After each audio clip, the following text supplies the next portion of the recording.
Okay, so I am going to do a general spread. Look at my little cue, my little guideline here. So we're going to do the past, present, future, your hopes and fears, your advice, and then the likely outcome. So past, present, and future.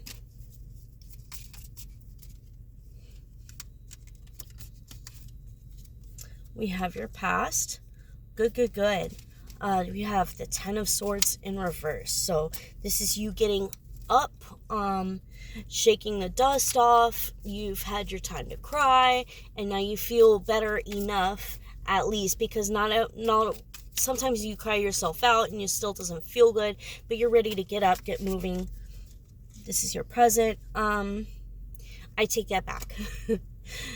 You're having a hard time with the getting up and getting moving part. You're trying, but it's a really big struggle, it looks like. Let's see what your future is, because I want to see where we're heading. So it kind of looks like you're trying your best to protect yourself. You're defending. You're like not defensive in a bad way, but you're defensive because you just got hurt, and that's very understandable. You're guarding yourself. You're kind of closed off right now, and like I said, it is not a bad thing. It's just where you're at and where you're gonna be at for a little bit.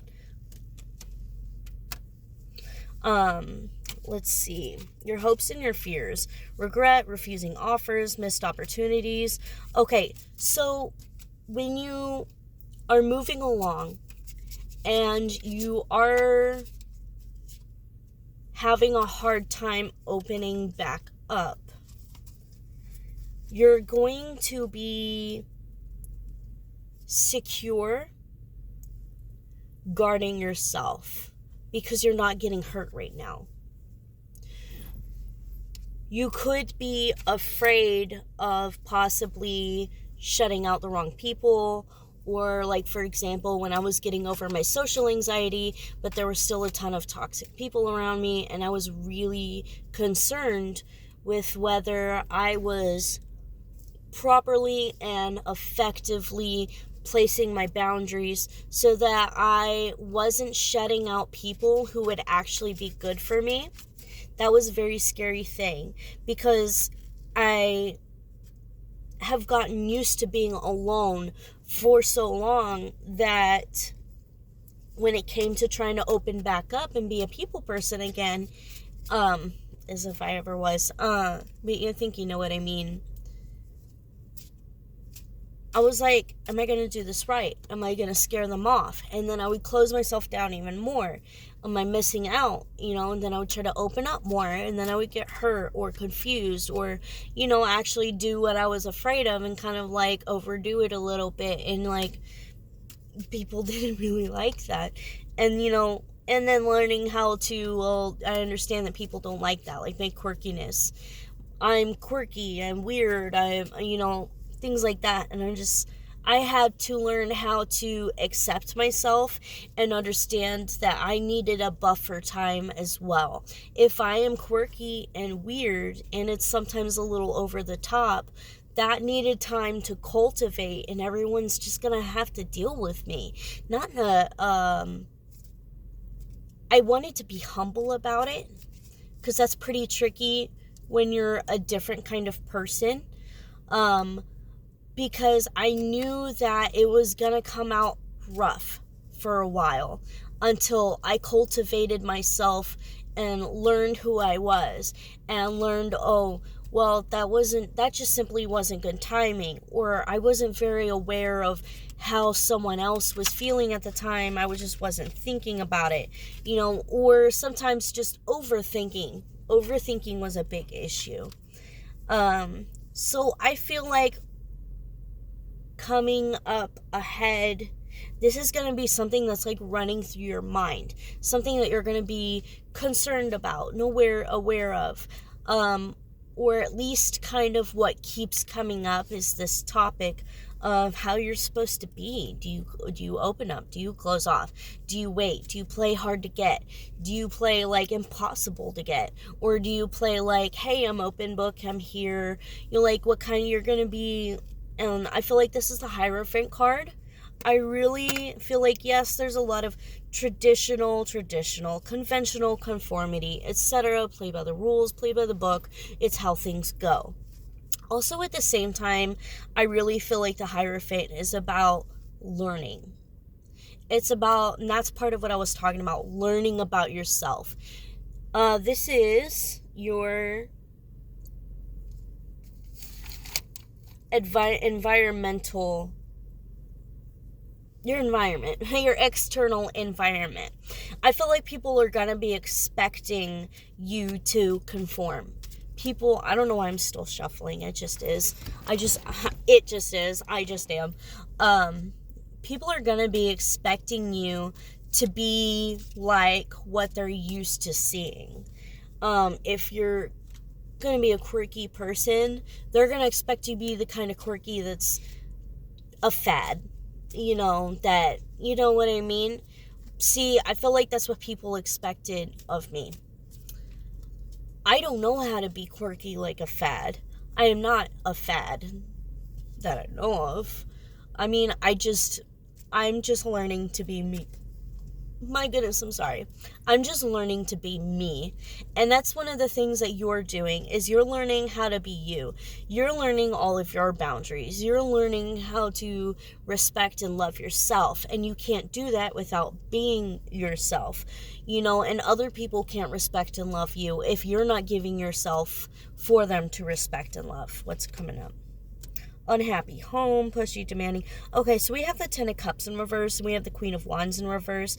It really kind of looks like there's a very unsupportive environment here with these. I don't know if I can hold them all. It's too many. With all these three cards here, you've got the Hierophant upright. So, and then with the pushy, demanding, unhappy family, it's kind of like people have expected you to be a certain way. Don't start changing now. You know what I mean? But this is your life. When are you supposed to change? Are you supposed to be who they expect you to be for the rest of their lives? And then what are you going to do after that? Because then for your entire life, you've been somebody else. Now it becomes a new struggle of, am I supposed to change now? Because then you feel like I've been this way for so long. So that question is just simply going to remain. So you do you. You become the person that you want to be. Stick all those in there. Okay. And then we have your advice. Your advice is the Lovers in reverse. Disharmony, trust issues, imbalance, conflict, disconnection, lack of accountability. I would say there's two different things. Now, Lovers is about two people coming together. It's about making choices, choosing who and what you want to be with, and the Lovers being in reverse. Be okay with people not loving you. Be okay with not loving your past self, but also learning to accept your past self. I don't love the fact that I was toxic and hateful and had a stick up my butt all the time, or that I was nagging, or that I had uncontrollable fits because I didn't know how to manage my own emotions. I don't love that. But I have learned to love me regardless of that, to the point where I didn't feel guilty or too guilty to change. So, and I had to let people go. Especially when it comes to family, I've had to let a lot of family go. Because although I wanted to have a good relationship with them, I could see that clearly a good, healthy relationship was not going to happen.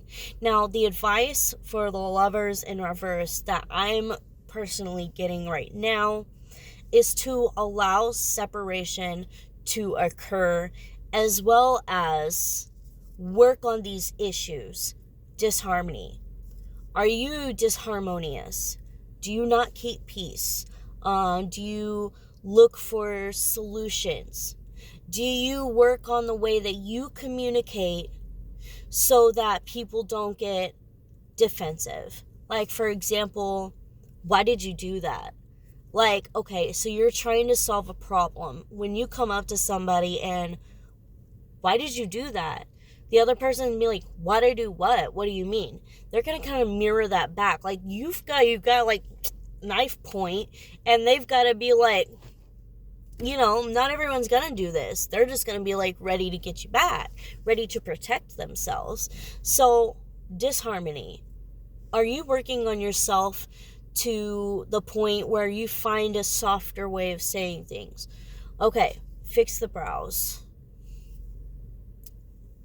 Hey, this happened. Like, not you did this, but something happened. My experience was, the dishes were in the sink, or there was a comment that was made to so-and-so, and they came back and told me about it, and I felt really upset about it.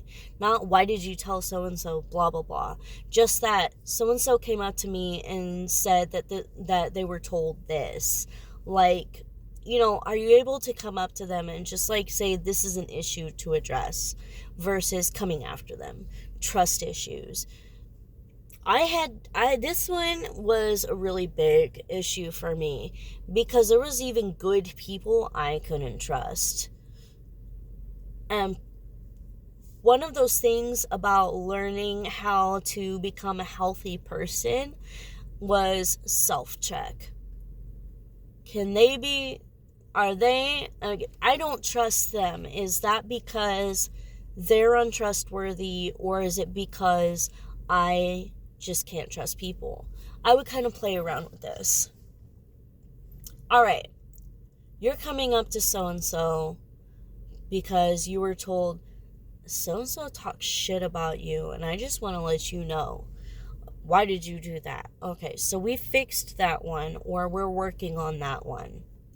Now, you're going up to so-and-so because their name was mentioned, or because they're the only one that you told this information. We're just going to kind of find reasons why this is going to be an example to use.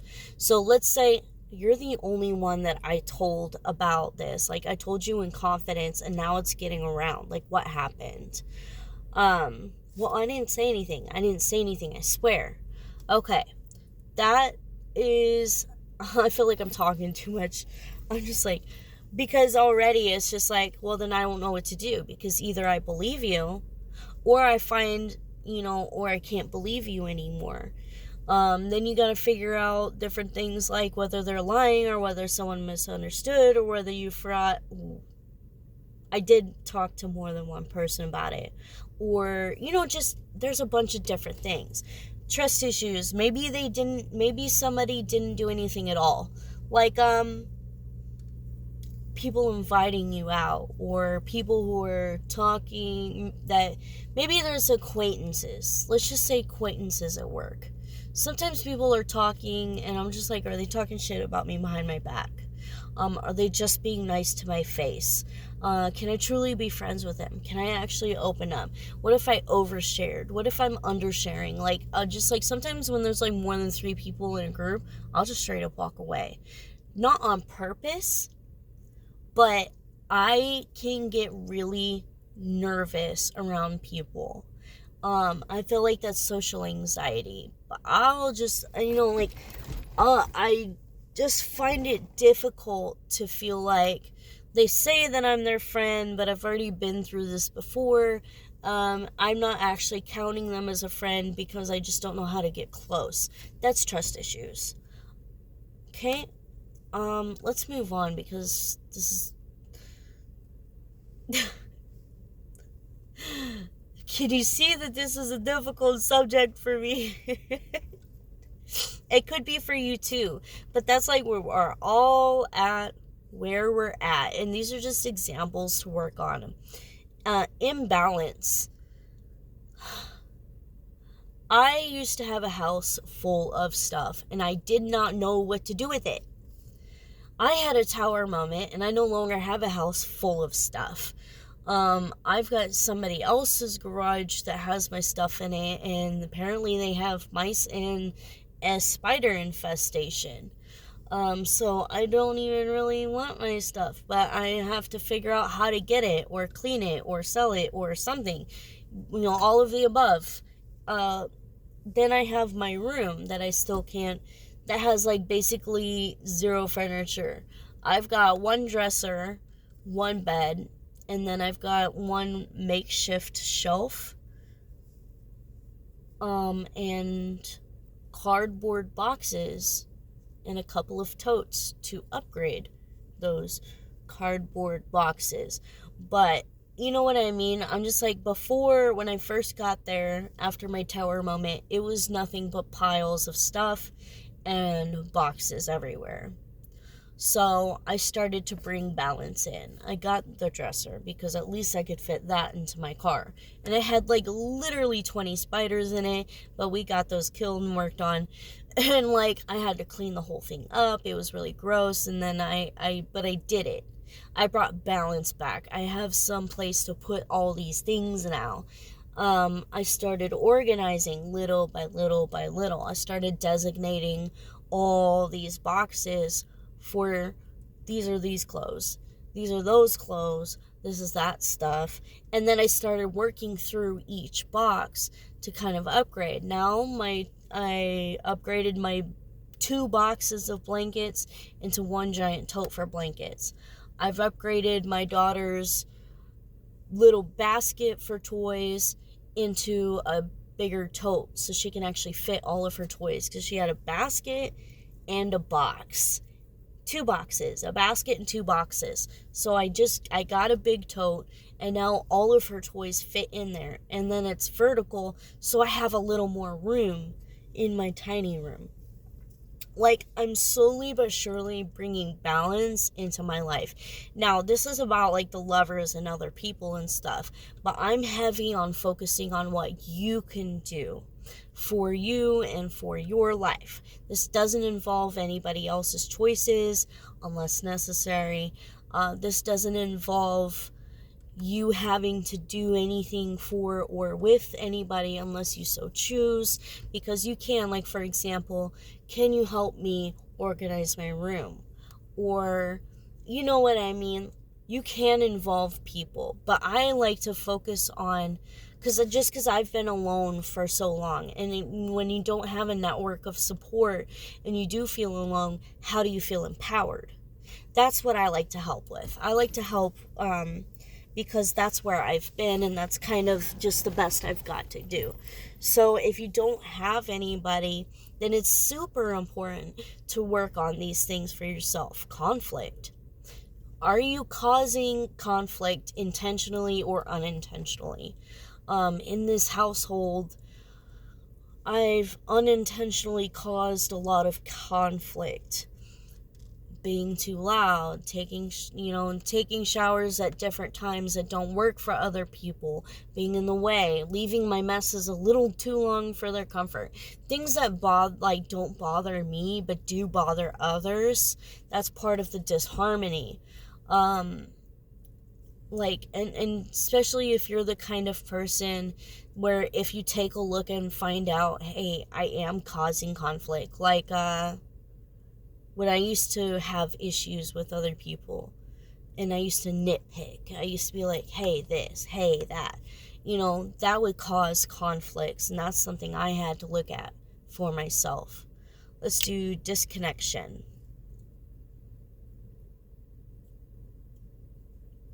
Avoiding people. Having friendships and never messaging anybody. Never checking up on them, never going out, never making effort or not making enough effort to show love, respect, appreciation. Hey, I like that you did that. Do you want to hang out? Do you want to go grab a cup of coffee? Do you want to spend any time? Is there anything I could do for you? All those things help connection. And if you're not doing anything to help your connections, you are causing disconnection. So this is like all part of your advice. And I'm spending a lot of time on literally each of these keywords and giving examples that I think could fit in your daily life, because your outcome is really good. Really good. But this is the outcome of you taking your advice. Does that make sense? That's why I'm working so hard to figure out, how can I make this personable? How can I give you everything that you need to get this great outcome? Because clearly things have not been easy for you. And that's one of those things I feel like I try to be aware of, when it obviously you've done a lot of work. You started from work. Like, whatever it was that you were working on before did not work out. You got the 10 of Swords. I feel like it was this, and then it was this. And that's something that you did. That was something that happened to you. And then you healing from that, or choosing, I want to heal from that, I want to get better, and I want to feel this way. That was hard work. And now I'm straight asking you, okay, do more. Now do more. Okay, a little more. One more. That's because I'm like, should I show them now, or should I like do this last one? Let's go to the lack of accountability, and then I'll tie it in with it all. So the lack of accountability, the advice for that would definitely to be start taking accountability. And I'm not going to give a specific example, except for the fact that I've already been providing examples of how you take accountability in different areas, in your relationships, in your work, in your work, as in like how I was talking about my room being a complete mess, things like that. Or like my health, I was so exhausted, like chronic fatigue. Should have talked to a doctor about it. Exhausted. And I was like, well, one of the things that I know I could do is exercise, sleep, eat healthy, have a routine. So I worked on those things just to help me have more energy to feel better. And I do. So I did great. And that's one of those things as well. Like your disharmony, like making sure that you're not stepping on toes, making sure that you learn how to become a peacekeeper yourself. How to make yourself feel good, feel better. That way you're not overly codependent on others. All of this is taking accountability. And because of that, you're going to get the Wheel of Fortune. Now, karma. I love karma. It's like farming. When you plant the seeds and you take care of those seeds, and you will produce a harvest. It's just how it works. And that's what I feel like what karma is. The karma is not a person. It's not anything that can be personified, because we are so very creative and we can do that. And I think that's super cool. But karma is just a natural law of what's going out is coming back. What goes around comes around, hence the Wheel of Fortune. And this hard work that you're putting in, this hard work that you started with, you're about to be going through the motions here. I feel like it's not gonna be easy. It's gonna be, I'm giving him a reading, but I'll tell you what, how you're gonna feel is perfectly and utterly mundane. So if you feel like this is the same old, and it continues to be the same old, then that's how you'll know that my reading was accurate. Because as you're just putting in the grudge work and, doing the nitty gritty, you will be getting your good karma back. That's just natural. Because you've put in good work, the energetic return is going to come back tenfold. I really think that's all I've got for you. To be honest, I'm super excited, and I will be continuing to post readings, kind of just general readings. So if they resonate, take what resonates, even if it's just like, well, none of that makes sense except for that one right there. That one right there is the reason I'm watching this whole reading. Even if I'm like boring or whatever, because I've had readings where I'm like super bored, but something they said makes sense. So I'm just kind of waiting for those few golden key moments that I can be like, that's what I wanted. That's what I want to know, what I wanted to hear. That's it. Then that's what I'm here for. I'm so super excited because with this Wheel of Fortune coming out, there's going to be more readings in the future where we're going through this still. Even before you get your karmic return, I'll be posting readings that help you go through this and help you work on this. Does that make sense? So I definitely look forward to it because you seem like a pretty cool person. You seem like you've been through a lot. You've been a lot. You've been just completely different people. You've made turnarounds. You've made progress. You've made changes. And that's absolutely wonderful because when you change yourself, you change the whole world. I kid you not. It literally is that simple. And it is, to me, that's a huge, huge, huge, huge deal into the world. It's a ripple effect. When you start going like that, and by the time you get your karmic return, there's so many other things in life that are affected just because of what you did. That's why it's coming back. So it's excited too. The card's excited, spirit is excited. We're all looking forward to the grudge work, basically, because over time, when you do enough of this grudge work, you start to get okay with it. It is what it is. It's your new thing. Improving, getting better. I was gonna say improving again. So it, like I said, the mundane is really coming out as a vibe. And I know I'm being so super peppy about, something like the regular 9 to 5 plus a little bit of like getting out of like, dredging through the mud and like the rest of the shit that you don't even tell people about because it's just great, literal, like shitty stuff.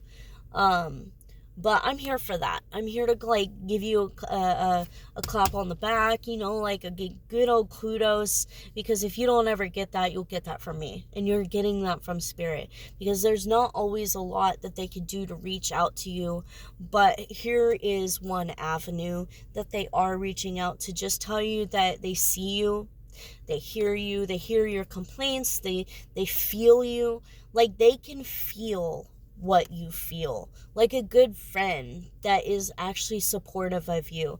If you're going through a shitty time, your friend is right there with you. She'll be like, man, that sucks.